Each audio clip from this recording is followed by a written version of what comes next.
Welcome to all of you in ITLS academy. आप सभी लोगों का ITLS अकेडमी में स्वागत है। आज मैं बायोकेमिस्ट्री की एक सीरीज स्टार्ट कर रही हूँ जिसमें मेरा फर्स्ट टॉपिक है अमाइनो एसिड। हम अपने इस वीडियो लेक्चर में डिस्कस करेंगे कि what is amino acid, importance of amino acid and classification of amino acids.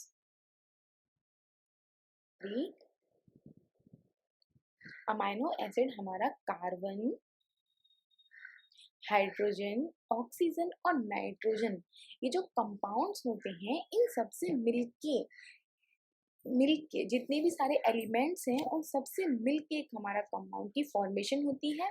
और वो जो हमारा कंपाउंड बनता है उसे हम कहते हैं अमाइनो एसिड।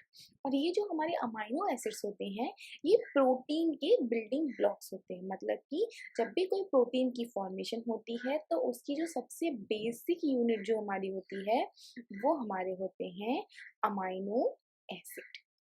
और ये जो अमाइनो एसिड्स हैं हम उसे डबल ए से भी रिप्रेजेंट करते हैं। अब जो अमाइनो एसिड्स होते हैं उसमें हमारे टोटल 4 ग्रुप प्रेजेंट होते हैं। एक हमारा अमाइनो ग्रुप, एक हमारा कार्बोक्सिलिक ग्रुप, एक हमारा hydrogen group, hydrogen element and एक हमारी आर ग्रुप की साइड चेन प्रेजेंट होती है। और ये जो हमारी आर ग्रुप की साइड चेन होती है इसी से हमारा एक कार्बन, एक अमाइनो एसिड दूसरे अमाइनो एसिड से डिफर होता है। अब जो कार्बोक्सिलिक जो हमारा जैसे ये जो ये हमारा अपना स्ट्रक्चर बनाते हैं सी सी, ये हमारा हो गया कार्बोक्सिल ग्रुप, ये हमारा हो गया आर ग्रुप की साइड चेन, ये हमारा हो गया हाइड्रोजन एंड ये हमारा हो गया अमीनो ग्रुप। ठीक है, ये हमारी बेसिक स्ट्रक्चर होती है किसकी, अमाइनो एसिड की। अब ये जो कार्बोक्सिलिक ग्रुप है इस कार्बोक्सिलिक ग्रुप से जो पहला कार्बन अटैच्ड होता है उसे हम कहते हैं अल्फा कार्बन। ठीक है, और ये जो मैंने आपको पहले बताया था कि जो अमाइनो एसिड्स होते हैं वो कार्बन, हाइड्रोजन, ऑक्सीजन, नाइट्रोजन से मिलके बने होते हैं। तो देखिए this is carbon, this is hydrogen, this is oxygen and this is nitrogen. तो ये हमारा होता है अमाइनो एसिड। अब हम समझते हैं कि जो अमाइनो एसिड की साइड चेन होती है उस साइड चेन को मैंने अभी आपको बताया था कि अमाइनो एसिड में एक आर साइड चेन होती है और एक अमाइनो एसिड दूसरे अमाइनो एसिड से इसी साइड चेन से वेरी करता है। तो कैसे वेरिएशन होता है, कैसे ये स्लाइड्स होती है हम वो डिस्कस करते हैं। अगर हम nitrogen and this is nitrogen group, this is the R group that is the side chain and this is the carboxyl group. ये हमारा एक बेसिक स्ट्रक्चर है किसका, अमाइनो एसिड का। एक अमाइनो एसिड दूसरे अमाइनो एसिड से जो वेरिएशन आता है वो हमारा इस आर ग्रुप साइड चेन की वजह से ही आता है। ये क्या है हमारी R group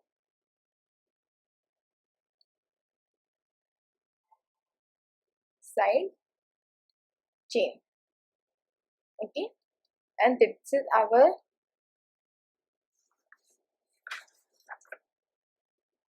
carboxylic group and it is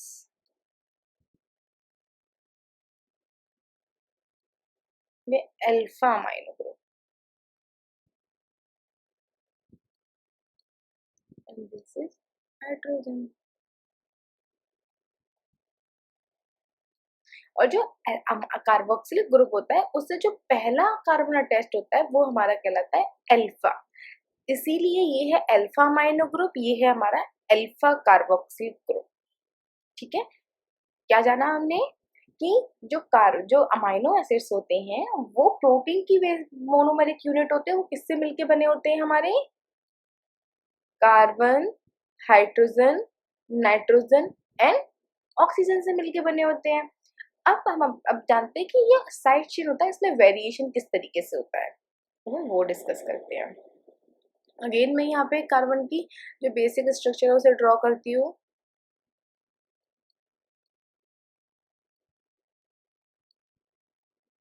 देखिए ये आर ग्रुप, ये तो हमारा अभी मैंने लास्ट स्लाइड में डिस्कस किया था, ये था। अगर हम इस कार्बन को, इस आर ग्रुप को रिप्लेस कर दे किससे, एच से, मतलब इस आर को रिमूव कर दें और इसकी जगह अगर हम लेते हैं H, तो ये हमारा सबसे सिंपलेस्ट अमाइनो एसिड बन जाता है, दैट इज ग्लाइसिन। आप सब लोग समझे अब कि अगर इस R ग्रुप को रिप्लेस कर दें हाइड्रोजन से तो हमारा क्या बन जाता है, ग्लाइसिन। और ग्लाइसिन हमारा क्या है, ग्लाइसिन हमारा एक अमाइनो एसिड है, ठीक है। और ये जो हमारा ग्लाइसिन है ये सबसे सिंपलेस्ट अमाइनो एसिड है, ठीक है। अब हम अगेन एक और स्ट्रक्चर देखते हैं, एक और वेरिएशन देखते हैं, CHCOO नेगेटिव। यहाँ पे अगर 1 1 2 3 and 4 and दिस इज हमारा alpha carbon, beta, gamma, alpha beta gamma delta and epsilon, ये हमारी सीरीज होती है। कितने हैं, 3 3 एंड 4 5 कार्बन की। अगर ये 5 कार्बन की चेन है इसमें हमारा कार्बोक्सिलिक ग्रुप से जो पहला कार्बन जुड़ा होता है वो कहलाता है हमारा अल्फा, दूसरा बीटा, तीसरा गामा, चौथा डेल्टा, पांचवा एप्सिलॉन। तो ये कार्बन जुड़े होते हैं और इसी से हमारा जो सीरीज है वो जुड़ मतलब अमाइनो एसिड अल्फा से सीरीज हमारी आर ग्रुप की साइड चेन हमारी अटैच्ड हो गई। तो ये अब ये जो अमाइनो एसिड हमारा कहलाएगा वो कहलाएगा हमारा लाइसीन।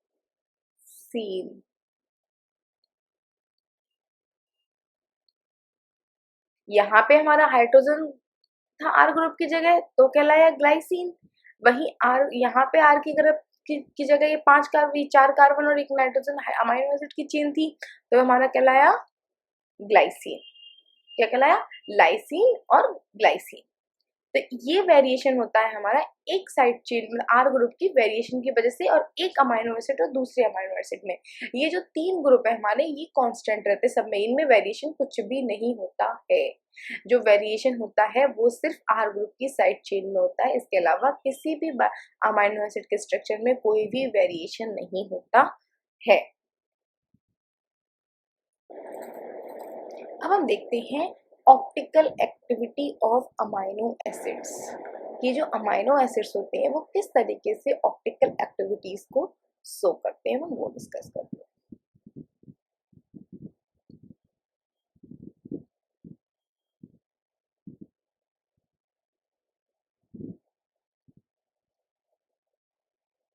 अमाइनो एसिड की ऑप्टिकल एक्टिविटी को पढ़ने से पहले हम सबसे पहले कुछ टर्म्स हैं उनके बारे में डिस्कस करते हैं, जैसे कि किराइल कार्बन।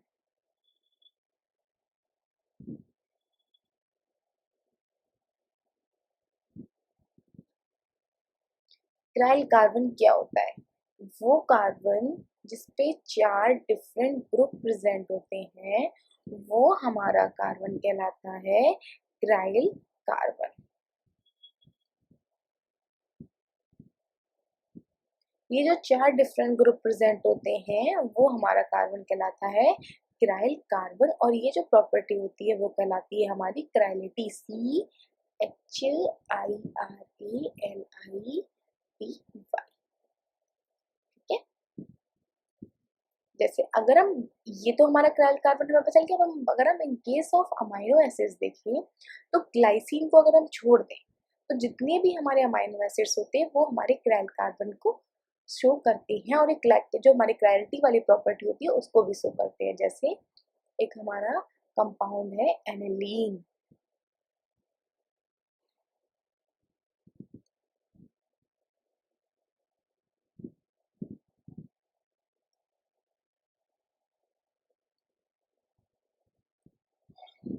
तो ये जो एनिलीन है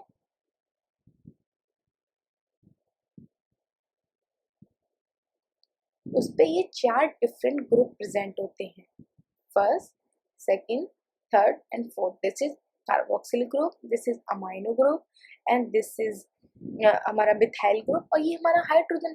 जब ये 4 डिफरेंट डिफरेंट ग्रुप प्रेजेंट हैं तो ये जो हमारा कार्बन होगा वो हमारा कौन सा कार्बन होगा, वो हमारा होगा क्राइल कार्बन।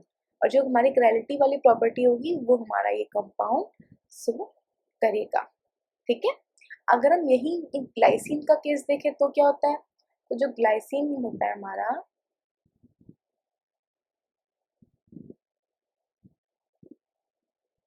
उसमें यहाँ पे एक हाइड्रोजन ग्रुप प्रेजेंट होता है, यहाँ पे एक हाइड्रोजन ग्रुप प्रेजेंट होता है और ये NH3+ होता है। तो ये जो कार्बन है, ये हाइड्रोजन तो दोनों सेम हो गए। इन दोनों हाइड्रोजन सेम होने की वजह से ये जो हमारा ग्लाइसिन होता है वो हमारे क्राइल कार्बन को रिप्रेजेंट नहीं करता है और जो क्राइलिटी की प्रॉपर्टी है वो भी शो नहीं करता है। वहीं अगर हम बात करें ऑप्टिकल एक्टिव कंपाउंड्स की, तो जितने भी हमारे ऑप्टिकल एक्टिव कंपाउंड्स होते हैं वो सारे ऑप्टिकल एक्टिव कंपाउंड्स क्राइल कार्बन और क्राइलिटी की प्रॉपर्टी को शो करते हैं। ठीक है। और जो कंपाउंड में क्राइल कार्बन प्रेजेंट नहीं होता है उन्हें हम कहते हैं एक्राइल कार्बन, ACHIRAL, ये होते हैं हमारे एक्राइल। और ये जो शो करते हैं प्रॉपर्टी, वही शो ही नहीं करते हैं प्रॉपर्टीज तो हमारी सारी। ठीक है। अब हम पर समझते हैं कि ऑप्टिकल एक्टिव कंपाउंड्स क्या होते हैं।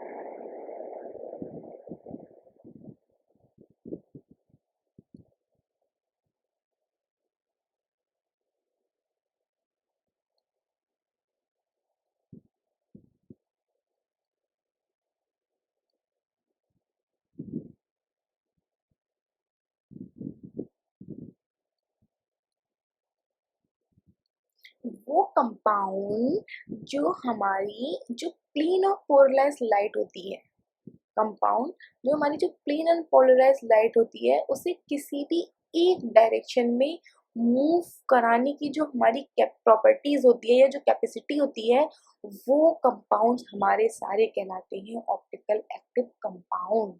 जैसे फॉर एग्जांपल मान लीजिए ये एक लाइट सोर्स है। ठीक है।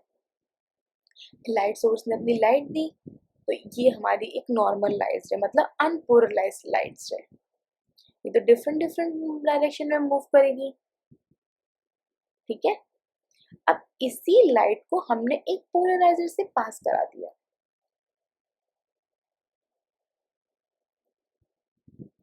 और इस पोलराइजर ने क्या किया, इस लाइन को, सारी लाइन को एक पर्टिकुलर प्लेन में सही कर दिया। मतलब ये जो डिफरेंट डिफरेंट भाग इधर उधर भाग रही थी ना उसको एक ही जगह इकट्ठा कर दिया।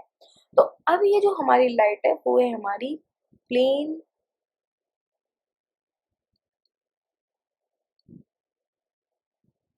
पोलराइज्ड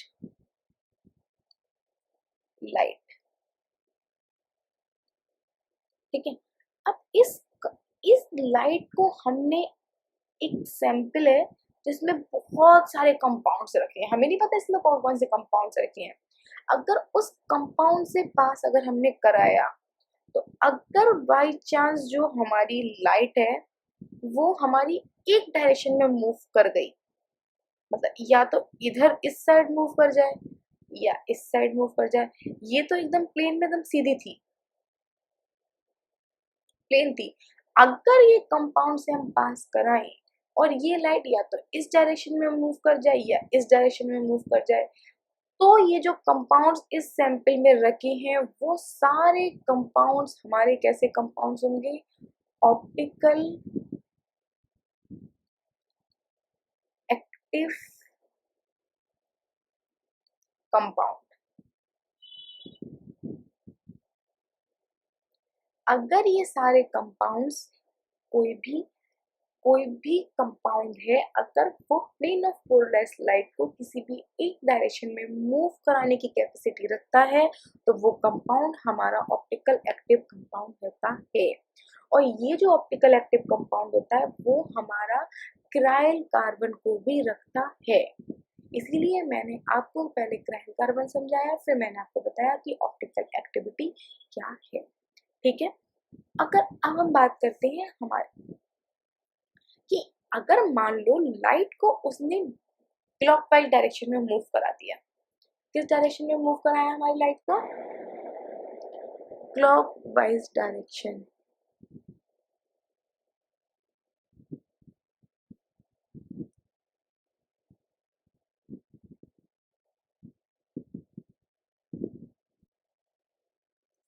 तो अब ये जो हमारा कंपाउंड होगा वो हमारा होगा dextro rotatory compound.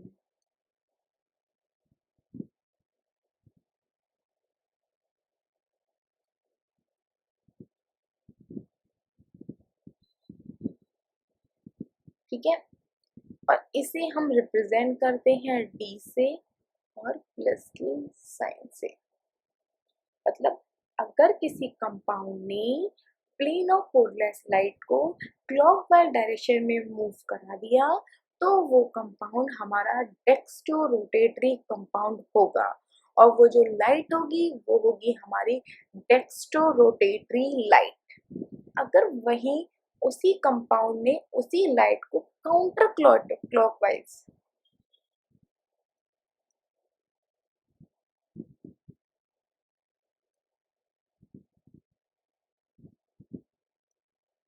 Counter clockwise direction में अगर मूव करा दिया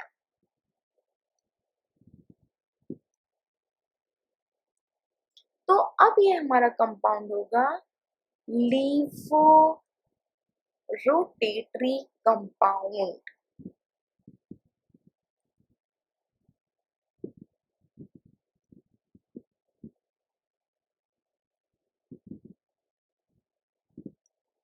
इसे हम रिप्रेजेंट करते हैं एल से, और इसका जो साइन होता है वो हमारा होता है माइनस का। ठीक है, अगर कोई compound plane of polarized light को काउंटर क्लॉकवाइज डायरेक्शन में मूव करा देता है तो वो कंपाउंड हमारा लीवो रोटेटरी कंपाउंड होगा, और वो जो लाइट होगी वो होगी हमारी लीवो रोटेटरी लाइट।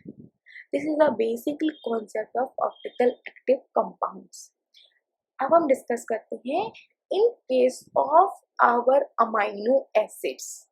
तो जो हमारे अमाइनो एसिड्स होते हैं एक्सेप्ट ग्लाइसिन, वो सारे अमाइनो एसिड्स हमारे ऑप्टिकल एक्टिव कंपाउंड्स होते हैं, क्योंकि उसमें फर्स्ट चिराइल कार्बन प्रेजेंट होता है एंड सेकेंडली वो प्लेन ऑफ पोलराइज्ड लाइट को मूव कराने की कैपेसिटी रखते हैं। ठीक है, जितने भी हमारे अमाइनो एसिड्स होते हैं उस फॉर्मूले की हेल्प से हम अपने कंपाउंड की जो प्लेन ऑफ पोलराइज्ड लाइट होती है उसको इजीली मेजर कर सकते हैं। ठीक है,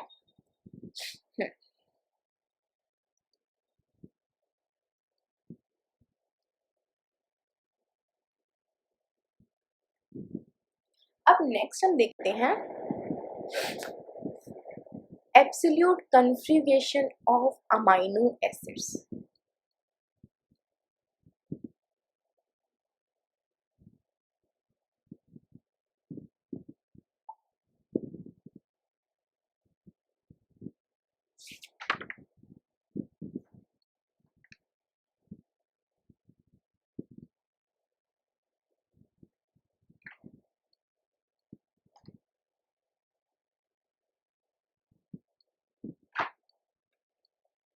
देखिए, ये जितने भी हमारे अमाइनो एसिड होते हैं एक्सेप्ट ग्लाइसिन, वो सारे कंपाउंड्स हमारे नॉन सुपर इम्पोजिबल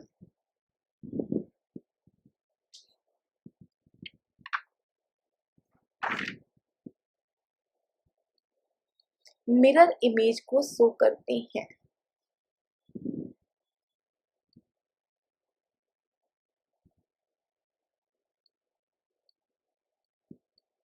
जितने भी हमारे कंपाउंड्स होते हैं एक्सेप्ट अमाइन, जितने भी हमारे अमाइनो एसिड होते हैं एक्सेप्ट ग्लाइसिन, वो सारे अमाइनो एसिड्स हमारे नॉन सुपर इम्पोजिबल मिरर को शो करते हैं। और जितने भी हमारे अमाइनो एसिड्स होते हैं वो हमारे दो कॉन्फ़िगरेशन में, दो स्ट्रक्चर की फॉर्म में प्रेजेंट होते हैं।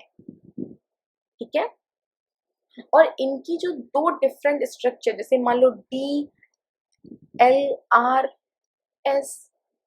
प्लस माइनस, इन दो डिफरेंट डिफरेंट कॉन्फ़िगरेशन की दो डिफरेंट कॉन्फ़िगरेशन होने की वजह से हमारे जो अमाइनो एसिड्स हैं उन्हें एंटोमर्स यूनिट्स में रखा गया है, एंटोमरिक कंपाउंड्स जिन्हें हम कहते हैं, एनांटमिक, सॉरी स्पेलिंग, एनांटमिक, ENANTIO, एनांटमिक कंपाउंड्स में इसे रखा गया है और इन्हें कहते हैं हम एनांटमेरिक कंपाउंड्स। ये एनांटमेरिक कंपाउंड्स वो कंपाउंड्स होते हैं जो दो डिफरेंट कॉन्फ़िगरेशन शो करते हैं, ठीक है। अब जो कंपाउंड्स हैं इनकी एब्सोल्यूट कन्फर्मेशन को स्टडी करने के लिए दो सिस्टम्स की हम स्टडी करेंगे, ठीक है। एक हमारा सिस्टम है DS सिस्टम, एक है, सॉरी DS नहीं, DL सिस्टम,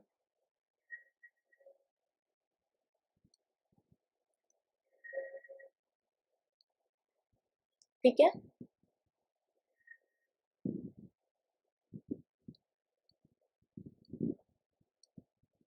एंड दूसरा है हमारा RS सिस्टम,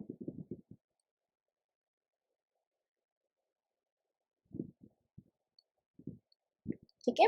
कितने सिस्टम हो गए हमारे? दो, पहला DL सिस्टम और दूसरा होता है हमारा RS सिस्टम। तो सबसे पहले हम स्टडी करते हैं, वो हमारा करते हैं DL सिस्टम की,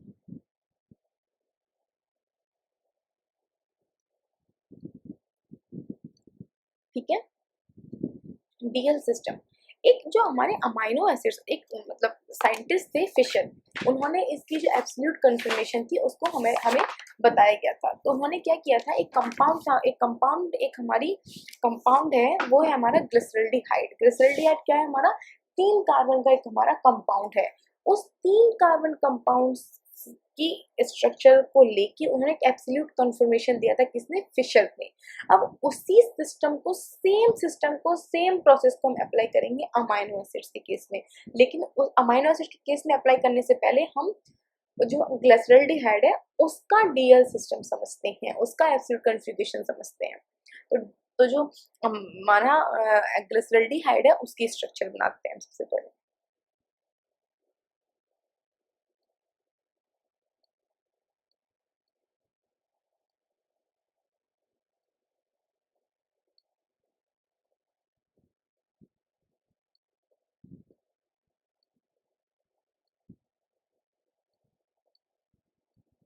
देखिए ये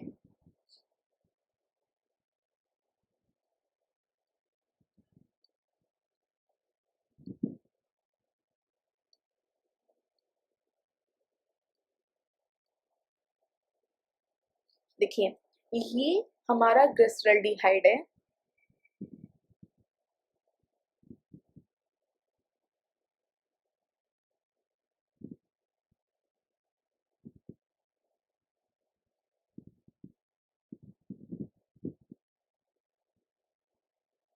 ठीक है।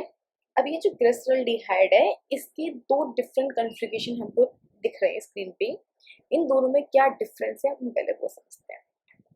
देखो, इसमें हम क्या देखते हैं, OH जो हमारा ग्रुप है उसकी डायरेक्शन देखते हैं कि अगर हमारा ग्लिसरल्डिहाइड में OH group left side present है, किस साइड प्रेजेंट है? लेफ्ट साइड, तब हम उसे कहेंगे L ग्लिसरल्डिहाइड। अगर वही हमारा OH group right side present है तब हम उसे कहेंगे D ग्लिसरल्डिहाइड। कैसे? देखिए, ये है हमारी L साइड, मतलब ये है हमारी लेफ्ट साइड एंड ये है हमारी राइट साइड, ठीक है। और ये जो ग्लिसरल्डिहाइड की ये नॉन सुपर इम्पोजिबल मिरर है, ठीक है, क्योंकि OH OH पे और ये इन दोनों की वेरिएशन की वजह से ये नॉन सुपर इम्पोजिबल मिरर है, इसीलिए हम इसको एनांटिमर यूनिट, जो एनांटमिक जो हमारी एनांटमरिक कंपाउंड्स होते हैं उसमें रखा गया है। और इसे हम कहते हैं एनांटोमेरिक कंपाउंड। ठीक है, देखो तो ये जो OH ग्रुप है वो हमारा किस साइड प्रेजेंट है, लेफ्ट साइड प्रेजेंट है। तो ये जो हमारा कंपाउंड होगा वो क्या कहलाएगा, एल ग्लिसरल्डिहाइड। ठीक है, ग्लिसरल्डिहाइड को मैंने Gl की फॉर्म में लिख दिया है। वही अगर हमारा RH ग्रुप, ये हमारा जो OH ग्रुप अब यहाँ पे इसमें कन्फिग्रेशन में किस साइड प्रेजेंट है, राइट साइड। तो हम इसे क्या कहेंगे, डी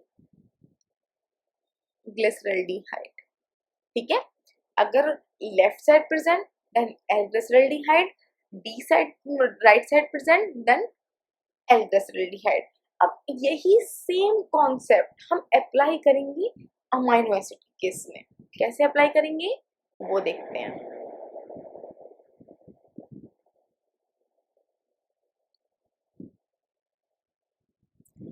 जब हम ग्लिसरल्डिहाइड की स्टडी कर रहे थे तो वहां पे हम देख रहे थे OH ग्रुप की डायरेक्शन, लेकिन अब अमाइनो एसिड की बात करेंगे तो हम देखेंगे अमाइनो ग्रुप की डायरेक्शन, कि अमाइनो ग्रुप किस साइड प्रेजेंट है। ठीक है,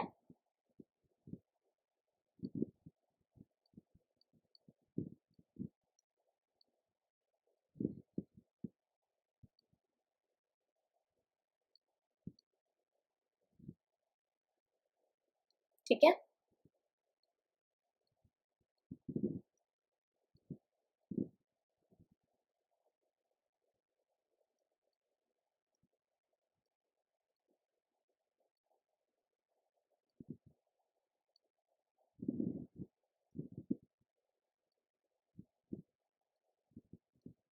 ठीक है। यहाँ पे हम देखेंगे अमाइनो ग्रुप की एग्जिट। अगर अमाइनो ग्रुप हमारा लेफ्ट साइड प्रेजेंट है then that is amino acid known as L amino acid. वैसे तो ये एलेनिन है तो यहाँ पे हम इसे कहेंगे एल एलेनिन। वहीं अगर हमारा राइट साइड प्रेजेंट है देन डी अमाइनो एसिड या फिर डी एलेनिन।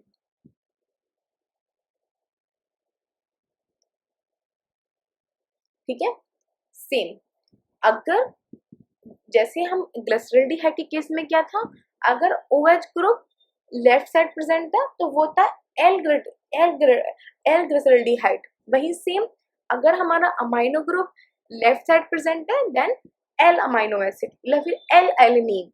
वही अगर ग्लिसरल्डिहाइड के केस में OH ग्रुप प्रेजेंट था हमारा right side then that compound is known as D amino acid.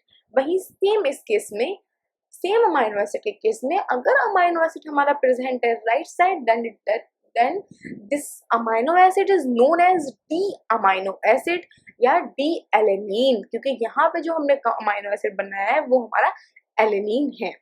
तो ये जो हमारा सिस्टम था वो सिस्टम हमारा कहलाता है DS सिस्टम। क्या कहलाता है हमारा ये, DS सिस्टम। ठीक है, अब हम सेम कॉन्सेप्ट अब हम स्टडी करते हैं RS सिस्टम के बारे में, कि हमारा RS सिस्टम क्या है।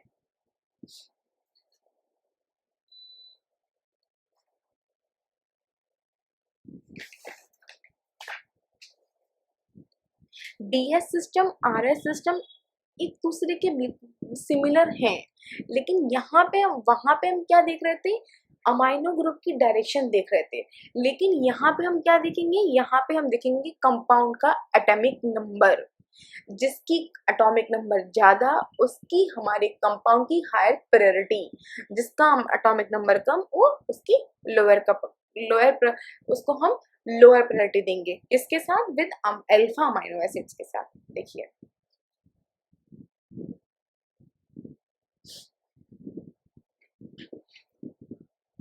यहाँ पे एक सीरीज भी बनाई गई है, जैसे अगर SH ग्रुप है तो उसे हम फर्स्ट नंबर देंगे, मतलब उसको पहले प्रेफरेंस देंगे OH से। और O और N प्रेजेंट है तो सबसे ज्यादा प्रेफरेंस हम देंगे किसको, O को। अगर वही C प्रेजेंट है तो हम किसको प्रेफरेंस देंगे, N को। वही सेम CH3 एंड H, ठीक है। यहाँ पे एस का कितना होता है 16, इसका होता है 8, इसका 7, इसका 6, इसका 1। अगर इन दोनों की अगर हम बात करें, यहाँ पे सी है, तो यहाँ पे हम क्या देखेंगे, इसका मॉलिक्यूलर मास, किसका मॉलिक्यूलर मास ज्यादा है, ठीक है। तो RS सिस्टम इसी कॉन्सेप्ट पे बेस होता है कि कौन सा किसका एटॉमिक नंबर ज्यादा है। जिसका एटॉमिक नंबर ज्यादा उसकी प्रायोरिटी ज्यादा, जिसका एटॉमिक नंबर कम उसकी प्रायोरिटी हमारी कम। और कुछ सर्टेन कंपाउंड्स हैं जैसे ये SONH, ये अमाइनो एसिड्स में बेसिकली प्रेजेंट होते हैं, उसी के लिए एक सीरीज बना दी गई है, ठीक है। अब हम इसको एक एग्जाम्पल के थ्रू समझते हैं, ठीक है। अगर हम अमाइनो एसिड्स की बात करें,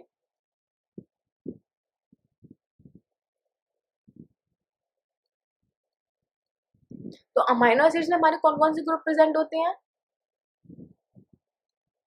NH3 ग्रुप जिसको हमने दिया है फर्स्ट नंबर,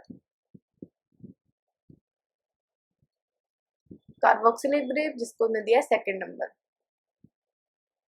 एलिनीन के केस में हमारा CH3 ग्रुप प्रेजेंट होता है, इसको हमने दिया है थर्ड नंबर, एंड हाइड्रोजन जिसको हमने दिया है फोर्थ नंबर।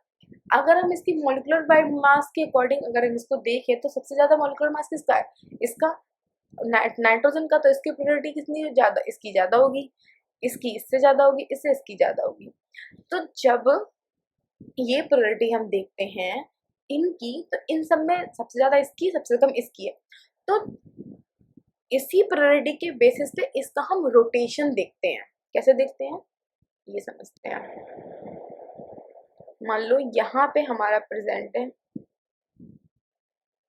फर्स्ट नंबर वाला compound, that is NH3 group. फिर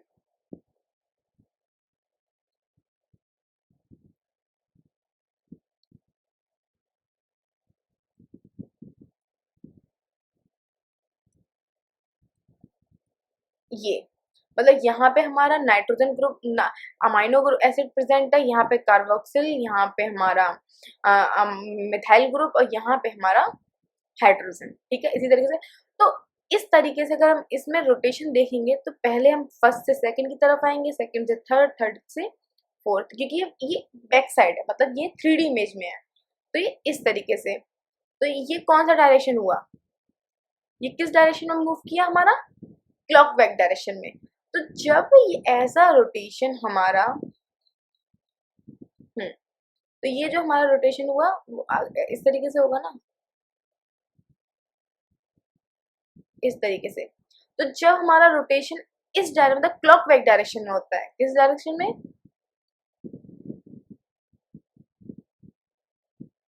क्लॉक बैक डायरेक्शन में,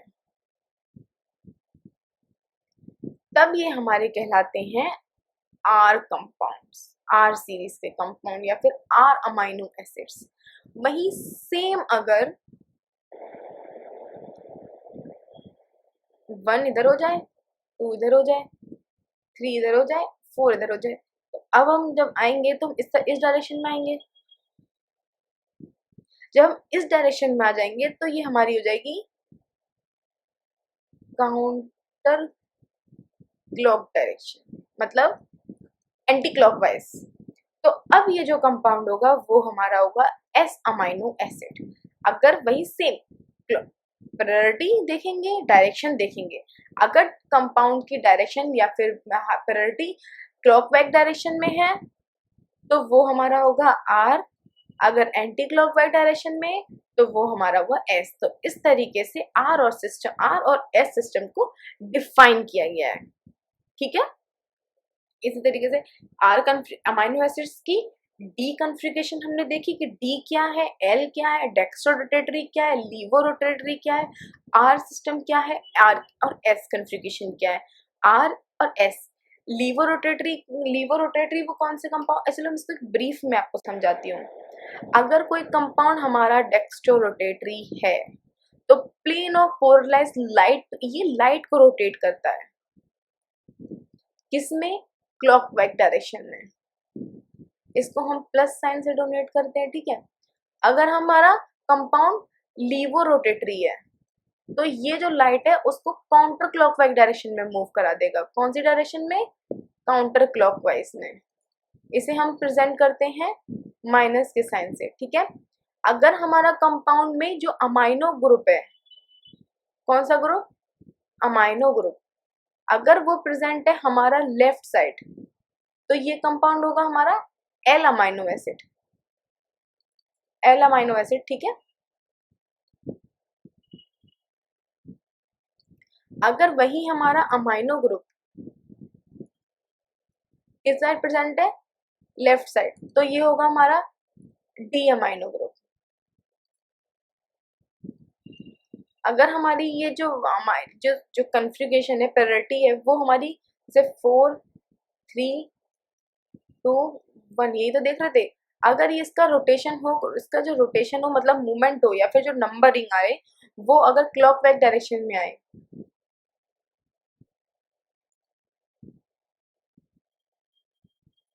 तो ये होगा हमारे आर कंपाउंड्स, आर कन्फिग्रेशन के कंपाउंड्स।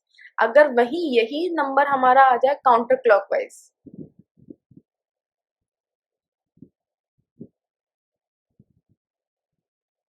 तो ये होंगे हमारे एस कंपाउंड्स। समझे?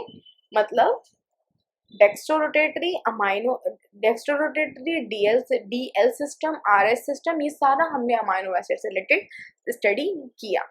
हाँ, अगर अब हम बात करें अमाइनो एसिड्स की, ठीक है, ये हमारी थी optical property of amino acids and absolute configuration of amino acids.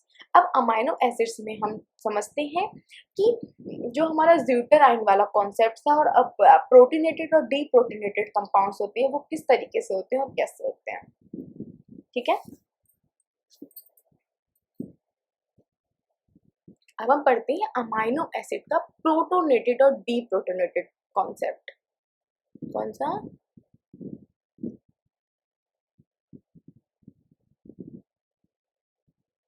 Protonation and deprotonation.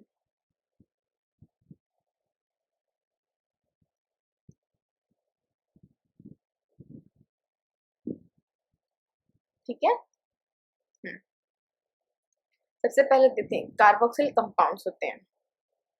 यहाँ पे अगर हम बात करें जो हमारे कार्बोक्सिल ग्रुप है, carboxyl and amino group, amino acids, कौन सा हमारा अमाइनो ग्रुप है। ये जो दोनों कंपाउंड, जो हमारा कार्बोक्सिल ग्रुप और अमाइनो ग्रुप है, ये बहुत सेंसिटिव होता है किसके लिए? पीएच के लिए। ये पीएच के लिए बहुत ज़्यादा सेंसिटिव होता है। इसी सेंसिटिवनेस की वजह से जो कंपाउंड्स होते हैं उन्हें दो कैटेगरीज में डिवाइड किया गया है। पहली कौन सी? पीएच डिटरमाइंड बाय द, अगर ये क्या कर रहा है, मतलब कि प्रोटोनेटेड हो रहा है, मतलब कि हाइड्रोजन को टेक कर रहा है। क्या कर रहा है? टेक, मतलब कि हाइड्रोजन को ले रहा है, तो ये क्या होगा? प्रोटोनेटेड। अगर ये हाइड्रोजन को दे रहा है, मतलब कि लॉस कर रहा है, मतलब लॉस कर रहा है या लूज कर रहा है, तो ये होगा डीप्रोटोनेटेड। मतलब अगर ऑक्सीजन उसको ले रहा है तब प्रोटोनेटेड, दे रहा है तो डीप्रोटोनेटेड, ठीक है। इसी की वजह से वेरिएशन आता है किसमें? हमारा OH की, जब हम पीएच के लिए बात करते हैं तब। देखो, प्रोटोनेटेड फॉर्म और डीप्रोटोनेटेड फॉर्म, मैं आपको एक जो रिएक्शंस है उसके थ्रू समझाती हूँ।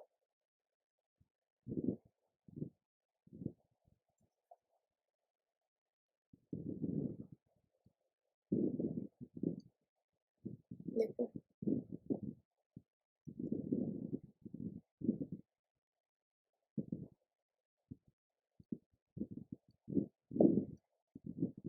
यहाँ पे क्या होगा? पिकअप होगा।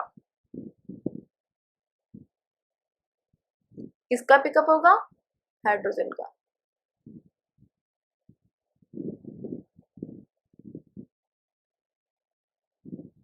NH2 में अगर ये हाइड्रोजन प्लस को लेके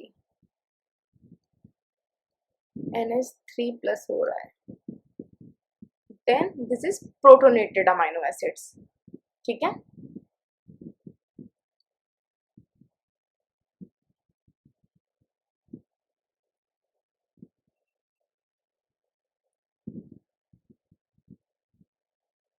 ये क्या हो गया, protonation of carboxylic group, protonation of amino group. ठीक है, अगर हम डीप्रोटोनेशन की बात करें,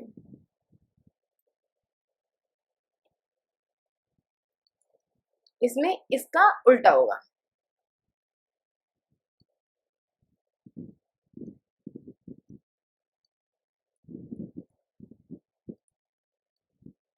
ठीक है,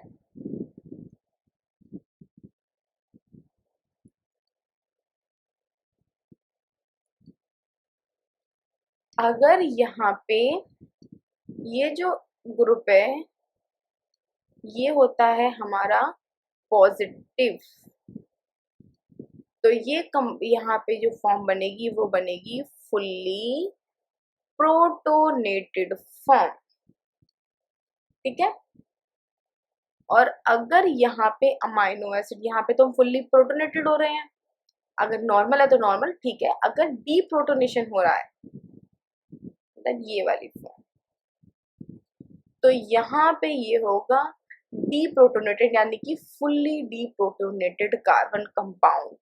ठीक है, तो ये था हमारा कॉन्सेप्ट प्रोटोनेशन और डीप्रोटोनेशन का। अब अगर अमाइनो एसिड के केस में देखें तो देखिए COOH,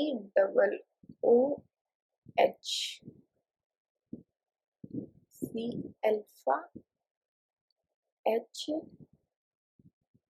N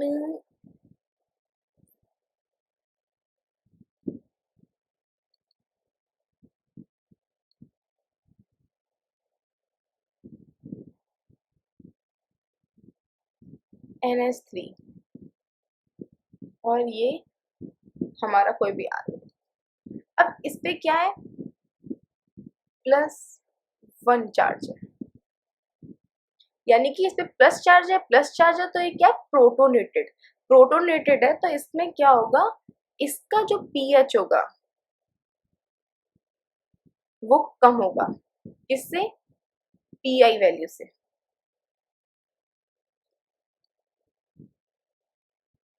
ठीक है, पीआई वैल्यू क्या है वो अभी मैं आपको बताऊंगी। वही अगर ये आ जाए,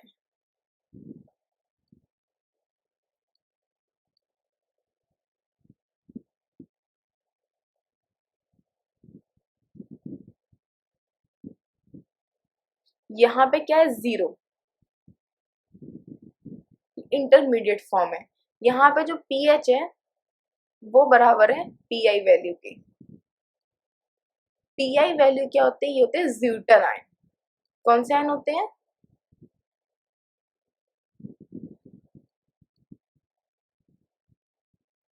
जब कोई कंपाउंड पे न्यूट्रल होता है, मतलब उस पे पॉजिटिव, जितने पॉजिटिव चार्ज प्रेजेंट है उतने ही निगेटिव चार्ज प्रेजेंट होते हैं, तो वो जो कंपाउंड होते हैं या फिर वो जो पॉइंट होता है वो कहलाता है उसका पीआई पॉइंट, और वो जो आइंस होते हैं वो कहलाते हैं हमारे ज्यूटर आइन। वही अगर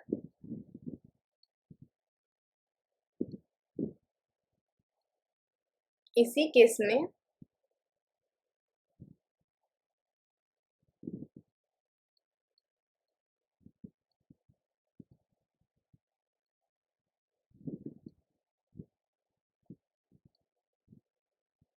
ये हो जाए तो यहाँ पे -1 चार्ज हो गया, तो ये हो गया हमारा डीप्रोटोनेशन फॉर्म। और डीप्रोटोनेशन के फॉर्म में जो हमारा जो पीआई वैल्यू होती है, इस वाले केस में पीआई वैल्यू ज्यादा होती है और इस वाले पेज में पीआई वैल्यू हमारी कम होती है पीएच से। तो अगर किसी भी अमाइनो एसिड की पीआई वैल्यू पीएच से कम होती है तो वो अमाइनो एसिड प्रोटोनेटेड फॉर्म में होता है, और प्रोटोनेटेड फॉर्म में होने की वजह से वो एसिडिक नेचर को शो करता है। अगर कोई भी कंपाउंड की पीआई वैल्यू उसके पीएच के से ज्यादा होती है तो वो कंपाउंड हमारा डी प्रोटोनेटेड फॉर्म में होता है, और डी प्रोटोनेटेड फॉर्म में होने की वजह से वो हमारा बेसिक प्रॉपर्टीज को शो करता है। और वो पॉइंट जिसमें हमारा अमाइनो एसिड न्यूट्रल फॉर्म में प्रेजेंट होता है, मतलब कि जिसमें जितने उसमें अमाइनो ग्रुप प्रेजेंट होते हैं उतने ही उसमें कार्बोक्सिल ग्रुप प्रेजेंट होते हैं। मतलब जिसपे अमाइनो ग्रुप और हमारा कार्बोक्सिलिक ग्रुप पे दोनों पे इक्वल चार्जेस होते हैं, तो वहां पे हमारे जो अमाइनो एसिड होता है वो एकदम न्यूट्रल होता है। और वो न्यूट्रल होने की वजह से वो अमाइनो एसिड हमारा न्यूट्रल हो जाता है, और उस पे जो आयंस आते हैं अब पॉजिटिव और नेगेटिव एकदम इक्वल, तो वो जो आयन होते हैं वो आयन हमारे कहलाते हैं ज्यूटर आयन। और पीएच पे अगर हम पीएच स्केल लें तो वो वैल्यू या पीएच स्केल पे जब हम किसी भी को रन करा रहे हैं उसकी एसिडिक और बेसिक कैरेक्टर देख रहे हैं, तो वो वैल्यू वो पॉइंट जिस पे अमाइनो एसिड मतलब जितने ज्यूटर आयन को शो करता है तो वो हमारा पॉइंट कहलाता है हमारा टी आई पॉइंट। जैसे फॉर एग्जाम्पल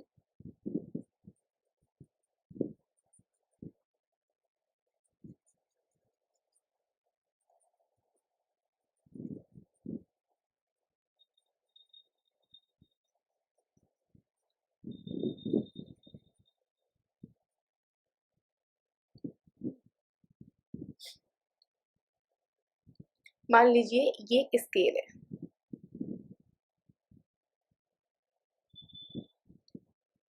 ये इस पे पीएच वैल्यूज लिखी हुई हैं, सही से बनाओ इसको।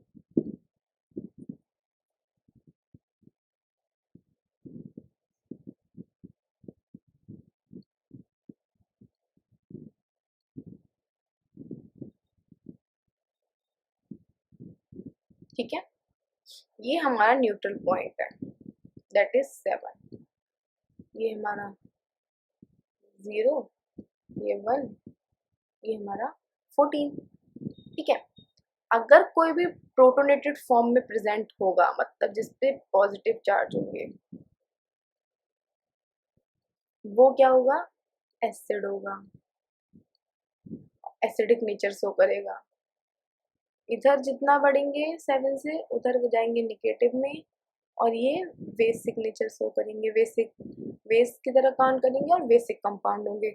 लेकिन अगर मान लो कोई अमाइनो एसिड है,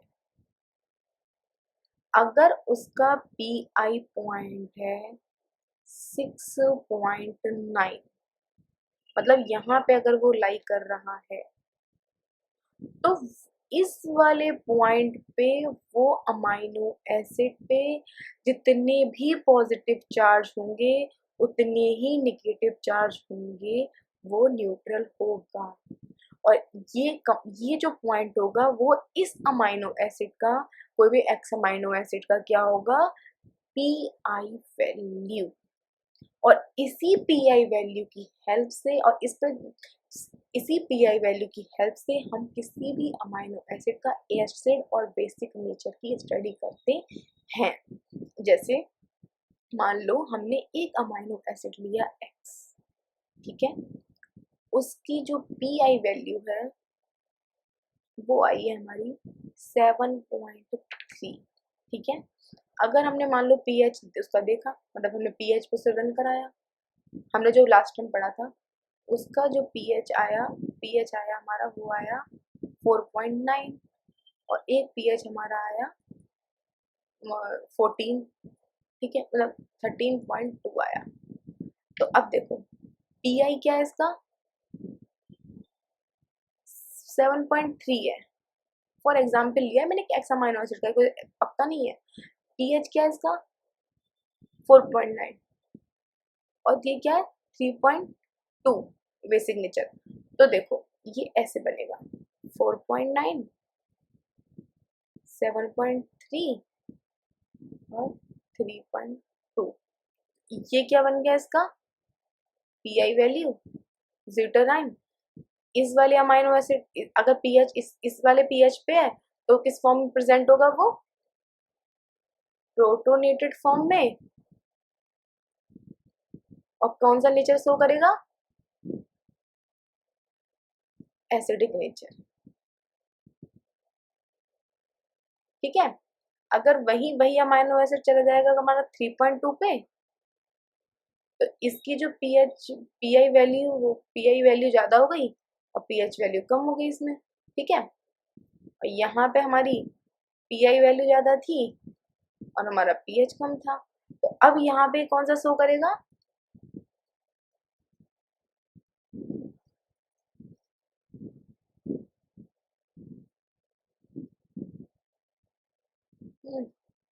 ये क्या शो करेगा ये करेगा डीप्रोटोनेटेड form.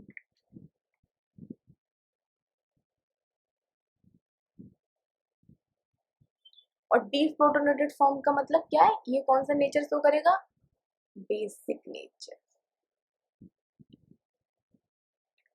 This is all about the acid and basic nature of amino acid.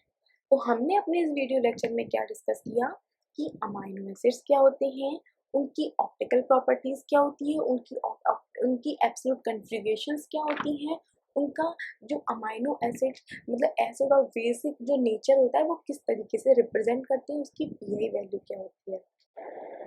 Thank you so much.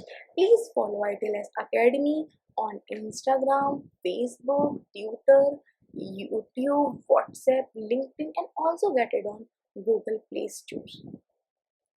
Thank you so much. Thank you so much for watching my video. Please like, share, and subscribe ITLS Academy. Thank you so much.